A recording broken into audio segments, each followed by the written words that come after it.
Who talks first? You talk first? I talk first.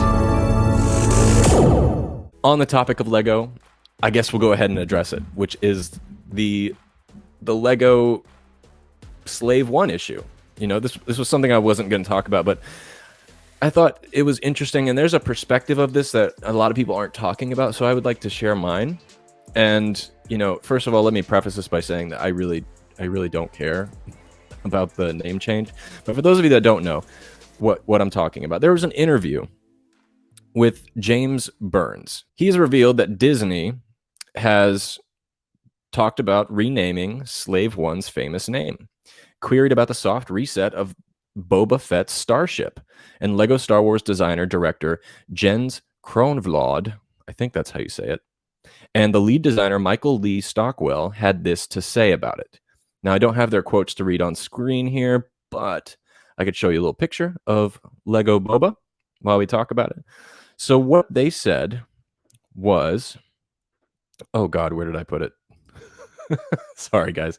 Okay, so Stockwell said, yes, I built another. We're not calling it Slave One anymore. This is Boba Fett's Starship. Burns replies with, okay, why are we dropping the Slave One name? Fredrickson says, everybody is.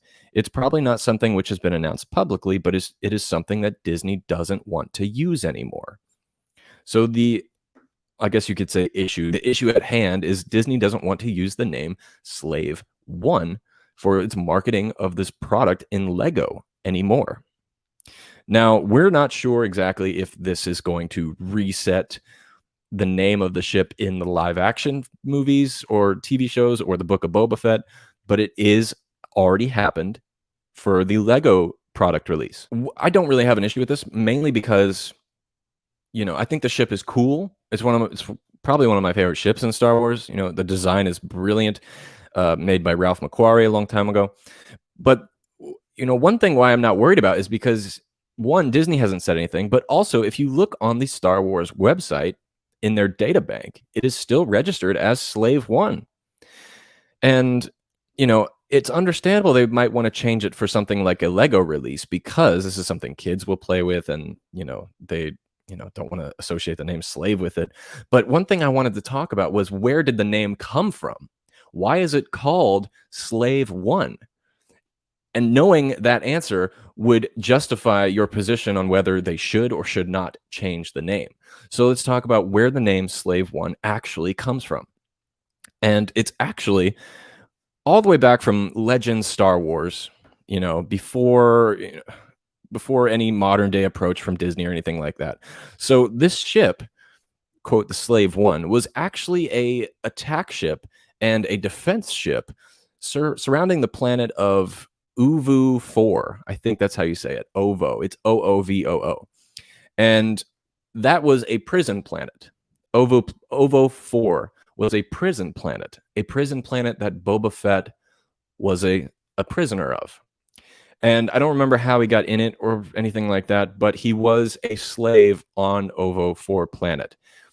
And during an attack by pirates, at some point, pirates came and attacked the planet. I forgot what for, but for resources and collecting bounties and stuff like that. While they were attacking the planet, Boba Fett managed to escape, and he managed to grab one of the starships and fly off with it. And the name Slave One is actually the name that he gave it, the ship. And it was partially to identify himself and to take that name Slave, which he was called on the planet all the time, and make it his own. It's like, okay, I'm free, Slave One. Just kind of remind himself of like the past he had and things like that. And that's where the name comes from. And now, again, that's Legends history, because we know in modern day canon, Jango Fett owned the ship. And I could be mixing it up where Jango Fett was the actual prisoner of this planet and after he was kicked out of the Mandalorian crew, but I'm not exactly sure. And all of this is Legends at this point, so it's not officially canon. But the reason why I don't have an issue with it is because, to me, I'll always refer to the ship as Slave One. And, you know, to other people, they probably will as well. And the name really doesn't matter because it's never spoken on screen. All of this news was kind of disappointing because it came up after Lego announced their new toys that were coming out.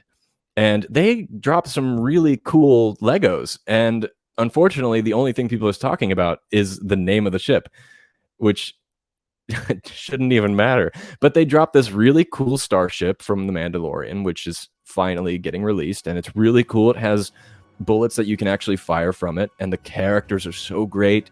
It has a little baby Yoda, and they dropped the cargo ship from episode 7 of season 2, which I don't have a photo for.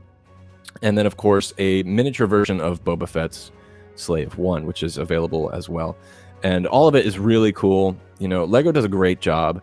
These are more of the kid-friendly versions. They're really small, not a lot of pieces, which is okay. I'm a fan of both, but a lot of great stuff coming out of Legos there. I would love to know what you guys think about all of this news. The new, whether you're hyped about the new Lego toys or whether you have a problem with or without the name change of Slave 1. Again, I don't think it matters.